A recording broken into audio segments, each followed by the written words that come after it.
Baik, selamat sore Pak Adi. Sore. Bagaimana kabarnya hari ini? Kabarnya baik, kita selalu dilindungi oleh Tuhan, terbebas dari wabah, dan sehat-sehat selalu. Terima kasih. Amin. Puji Tuhan, baik-baik saja. Jadi saya Ludiani Feti Oktaverina dari jurusan Psikologi Universitas Mercubuana Yogyakarta. Saat ini sedang ingin terima kasih atas kesediaan Pak Adi untuk membantu saya dalam melaksanakan ujian akhir semester untuk mata kuliah pengembangan diri dan karier praktek dengan bersedia menjadi narasumber dari wawancara mengenai karier untuk mata kuliah ini. Gitu. Mungkin bisa Pak Adi perkenalkan dulu nama, kemudian pekerjaan dan usia Pak Adi. Silakan. Ya, nama saya Sylvester Tursiloadi.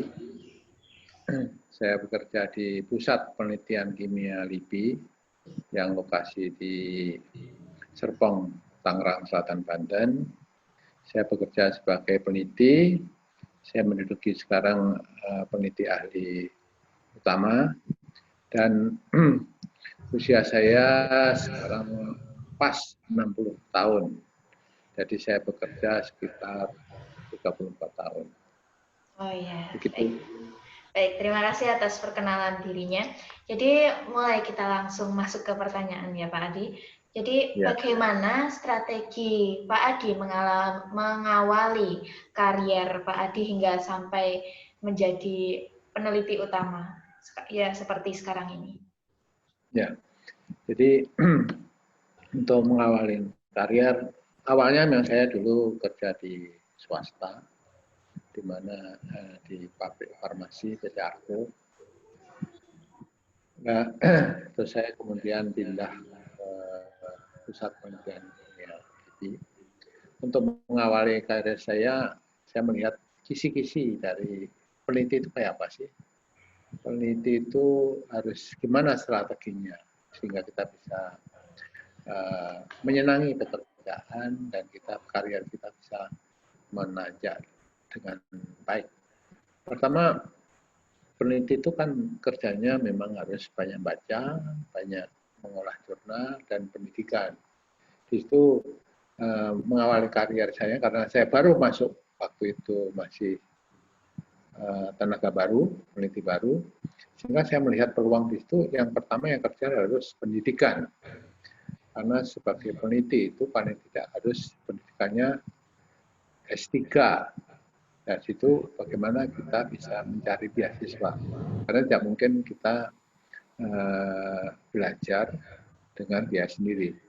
Karena itu kita mencari beasiswa dan kita mendapatkan beasiswa ke Jepang untuk S1 sama S3. Dan selama belajar kita harus banyak nulis juga dengan banyak tulisan yang dipublikasikan pada jurnal internasional atau dalam paten, buku. Nah itu kan yang diperlukan sebagai peneliti kan itu untuk mengumpulkan angka kredit sehingga jenjang kita bisa naik dengan cepat. Oleh karena itu strategi saya yaitu bagaimana kita bisa melakukan penelitian yang baik dengan cara yang baik, menghasilkan yang bagus dan yang novelty-nya itu jelas sehingga kita bisa menembus jurnal-jurnal internasional yang bereputasi, sehingga dari situ kita bisa naik dengan cepat karier penelitinya, sehingga kita bisa mendapatkan pengumpulan hukum yang diperlukan sebagai peneliti itu dengan baik. Mungkin itu strategi saya sebagai peneliti. Oh ya, baik, terima kasih. Kemudian selanjutnya Pak Adi ini kan sebagai peneliti, itu bekerjanya secara multitasking atau sistematis? Ya. Kalau di kerja kita di kantor pemerintahan bidang penelitian pasti ada sistem kerjaan di sana. Penelitian itu kamu peneliti pertama, peneliti muda, peneliti madya, dan peneliti ahli utama. Di di situ sudah ada jalurnya secara sistem, itu sudah ada pengunduran diri itu. Itu kita lakukan, cuman kita juga melakukan hal-hal yang lain, komunitas kita itu, sehingga kita juga bagaimana kita menggandeng swasta, industri, atau lembaga-lembaga lain. Jadi kita, oke lah, fokus kita ke perintis jangan ditinggal, fokusnya itu, cuman kita bisa bergerak dengan bidang-bidang yang lain. Bidang-bidang lain, jadi kita untuk mendukung penelitian. Dan juga kita juga melakukan hal lain untuk kegiatan-kegiatan yang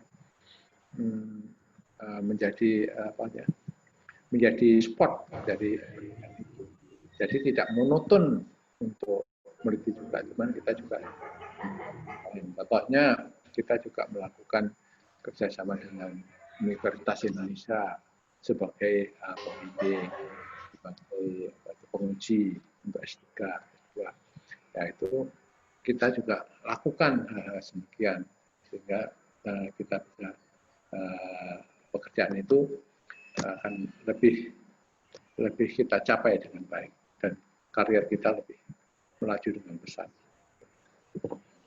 Berarti selain apa Kak, sebagai karena harus sistematis juga, tapi harus multitasking juga gitu ya? Ya, Baik. ya betul, karena kita kayak itu juga apa ya? Kita harus jangan berpikir linear juga, harus kita berpikir secara komprehensif. Kita berpikir secara meluas. Ya. Kalau kita ya oke lah linear, cuman kan kita tidak bisa mengembangkan cepat, pengetahuan kita jadi terbatas. Kalau kita mesti sebagai bidang kimia, masa tahu kita bidang kimia, tok itu hanya kimia. Dengan mengembangkan diri, membuka wawasan secara komprehensif, kita bisa bidang-bidang lain kita pahami, walaupun khusus ya kimia itu yang kita pegang. Keahliannya di kimia. Oke, terima kasih. Terus kemudian untuk proses pembelajaran apa saja yang Pak Adi lakukan untuk menjadi seorang peneliti? Pembelajaran itu ada yang kita bagi dua. Yang satu itu yang resmi, maksudnya itu belajar yang jenjang pendidikan, seperti dari S1, S2, S3 itu harus kita lalui. Kita lalui untuk meningkatkan kemampuan kita, potensi kita dalam bekerja. Kita tekuni itu. Karena sebagai peneliti itu harus sampai S3. Kalau ingin sebagai peneliti ahli utama, syaratnya itu. Kemudian di samping itu kita juga bisa melakukan yang lain, training-training yang tidak untuk mendukung kemampuan itu. Apa itu training penggunaan alat, atau training drafting paten, atau training yang lain. Kita bisa melakukan banyak lagi training. Dan training itu banyak sekali di dalam bentuk workshop, yaitu di luar negeri maupun di dalam negeri. Kalau sebagai peneliti, penelitian negeri itu banyak tawaran-tawaran ke sana. Kita bisa apply, kita memang ada persaingan di sana, dan kita bisa melakukan itu. Selain kita fokus di pendidikannya yang formal, yang informal itu kita bisa lakukan juga. Begitu. Berarti pendidikan formal dan informal ya Pak? Ya. Baik. Jadi, kemudian normal, ya. Ya, baik. Kemudian sebenarnya saya ingin menanyakan mengenai strategi untuk mengembangkan karier setelah ini. Tetapi ternyata sebelum saya menanyakan ini sudah Pak Adi jawab di pertanyaan saya yang pertama tadi yang mengenai mengawali karier gitu. Jadi pertanyaan ini akan saya skip. Saya akan berlanjut ke pertanyaan selanjutnya, yaitu mengenai seberapa sering Pak Adi menjumpai konflik dalam pekerjaan Pak Adi, serta bagaimana Pak Adi menghadapi konflik-konflik tersebut.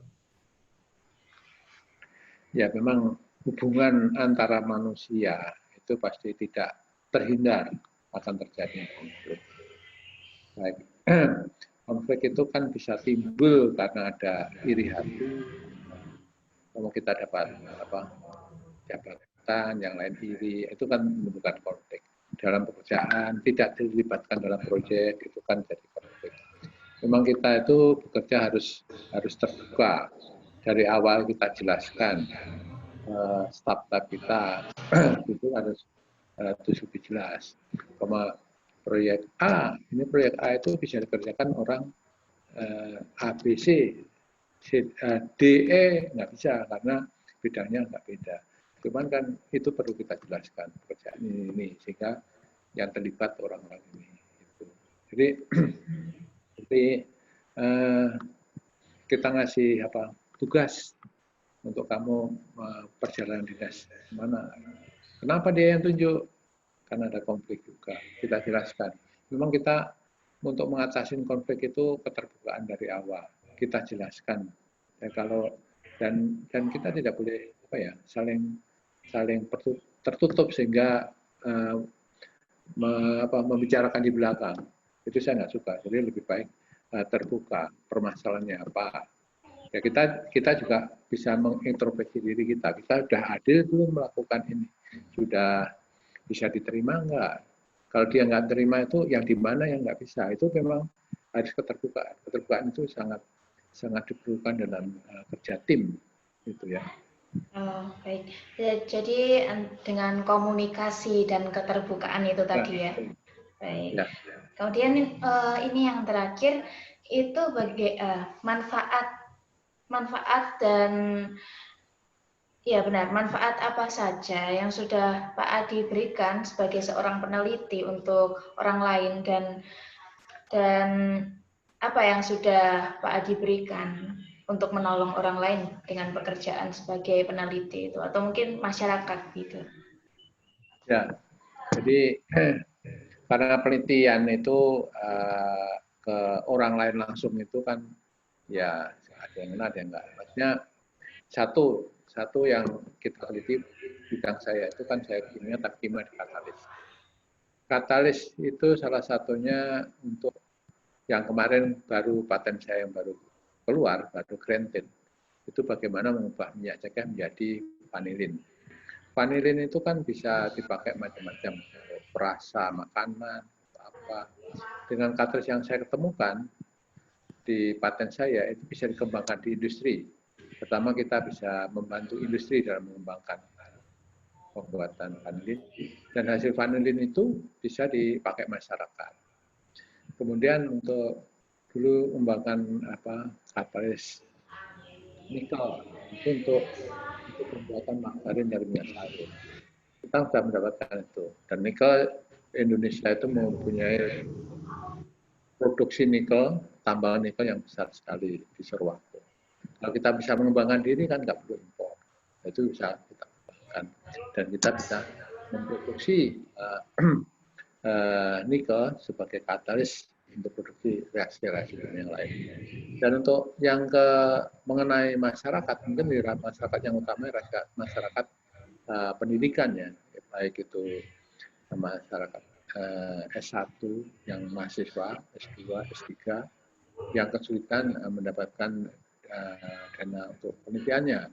Itu bisa bergabung dengan kita bisa tolong dengan proyek yang kita punya, mereka bisa melakukan dengan baik, dengan hasil dan bisa menghasilkan skripsi atau tesis atau disertasi dengan bagus, dia bisa lulus dan kita bisa menuliskan, itu mempublikasikan hasil penelitiannya itu dalam suatu jurnal sehingga kita bisa mendapatkan manfaatnya.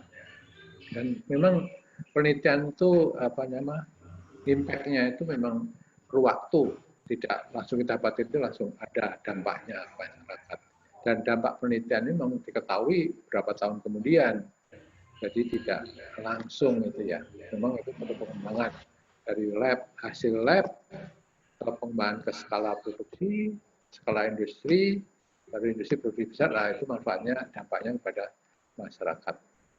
Dan kalau hasil-hasil yang kita dapatkan, produksi yang kita di Indonesia itu kita produksi sendiri, tidak melakukan impor, itu akan membantu sekali masyarakat bangsa Indonesia maupun negara kami. Gitu. Baik. Jadi sekian wawancaranya, sekian pertanyaannya. Saya sangat berterima kasih atas kerjasama Pak Adi untuk kesediaannya menjadi narasumber saya di tugas ini. Jadi saya Luthiani Feti Oktaverina dari Program Studi Psikologi Universitas Mercubuana Yogyakarta mengucapkan banyak terima kasih atas kerjasama Pak Adi. Jadi sekian wawancara kita sudah berakhir. Selamat sore Pak Adi dan sampai jumpa lagi. Oke, sukses selalu, Tuhan berkati. Amin.